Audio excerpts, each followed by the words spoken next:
Hello friends, welcome back to my another video. তো এই ভিডিওটা কিন্তু মানে 1 নভেম্বরে। তো 1 নভেম্বরে আমার মেয়ের ছিল বার্থডে, তো ওদিনই ভিডিওটা শ্যুট করা ছিল। তো কোনো পার্সোনাল রিজনের জন্য কিন্তু আমি ভিডিওটা এডিট করতে পারিনি।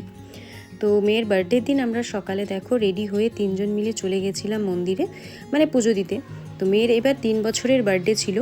তো যেহেতু এবার বার্থডেটা একদম দিওয়ালির মধ্যে পড়েছিল, তো এবার কিন্তু বার্থডেতে ঘরে সেরকম কোনো প্ল্যানিং করা হয়নি, মানে ঘরে কোনো বার্থডে সেলিব্রেট তেমন বড় করে করা হয়নি যেভাবে আগে 2 বছর করেছিলাম। তো এবার কিন্তু তেমন কোনো করা হয়নি। তো সকাল সকাল প্রায় 10টা বেজে গেছে মন্দিরে আসতে।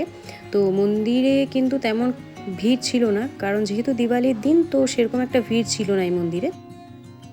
তো এখানটা দেখো, এখানে জুতা রাখার জায়গা করে দিয়েছে এখানে। তো এখানে জুতোগুলো খুলে আমরা ওদিকে হাত পা ধুয়ে প্রসাদ নিয়ে আমরা মন্দিরে পুজো দেওয়ার জন্য কিন্তু চলে যাচ্ছি। আর আমাদের বলতে না, মানে বঙ্গাইগাঁওর যে কোনো মানুষের কোনো শুভ দিনেই কিন্তু এই মন্দিরে কিন্তু সবাই আসবে।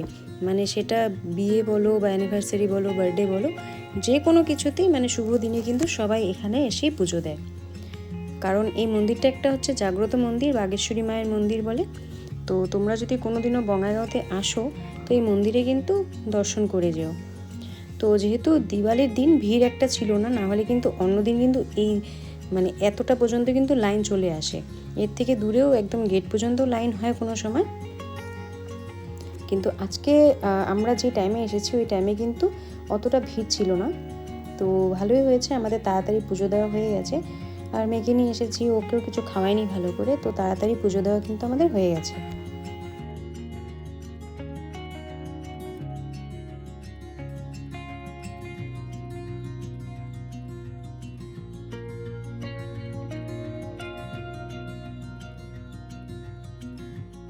আমাদের পুজো দেওয়া কমপ্লিট হয়ে গেছে। তো এখানে এসে আমরা একটু ফটো তুলছিলাম। তো মেয়েকে বললাম চলো একটু ফটো তুলি। ও তো আমার আগে গিয়ে ওখানে পোজ দেওয়া শুরু করে দিয়েছে দূরে, দেখতেই পাচ্ছ।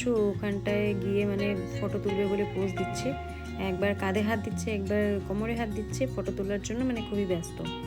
তো এখান থেকে পুজো দিয়ে আমরা আবার চলে গেলাম। সাইডে একটা শিব মন্দির ছিল, তো হাজব্যান্ড বললো ওখানে একটু শিবের মাথায় জল ঢালবে। তো ওখানে শিবের মাথায় জল ঢেলে তারপরে কিন্তু আমরা এখান থেকে বের হয়ে গেছি, দেখতে পাচ্ছ এখানে।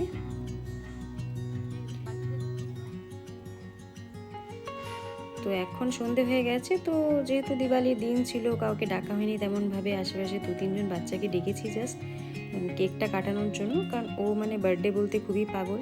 তো আজকে নিজের বার্থডে, তো কয়েকটা বেলুন দিয়ে জাস্ট কেকটা কাটিয়েছি। আর তোমরা দেখতে পাচ্ছ পিঠের মধ্যে ব্যাগ নিয়ে কেক কাটতে বসেছে, কারণ ওর ওই ব্যাগটা যেটা পরে আছে ওটা ওর মামা দিয়েছে বার্থডেতে গিফট। তো ওটাই পরে ও বসে আছে, ব্যাগটাকে খুলবে না, ব্যাগটা পরেই কিন্তু ও কেক কাটছে। তো এখানে সবাই মিলে বসে জাস্ট ও কেকটা কাটছে।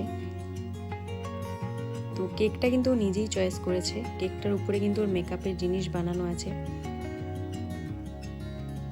তো ওই কেকটাও নিজেই পছন্দ করেছে।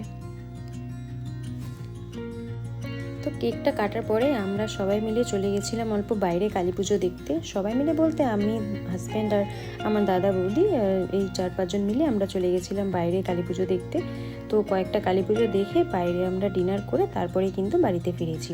তো এই দিন কিন্তু আর বাড়িতে তেমন কিছু খাওয়া দাওয়ার ব্যবস্থা করিনি, জাস্ট একটু স্ন্যাক্সের ব্যবস্থা করেছিলাম। তাছাড়া কোনো ডিনারের করিনি, কারণ কালী পুজো কেউ আসবেই না, সবাই বাইরে ঘোরাঘুরিতে ব্যস্ত।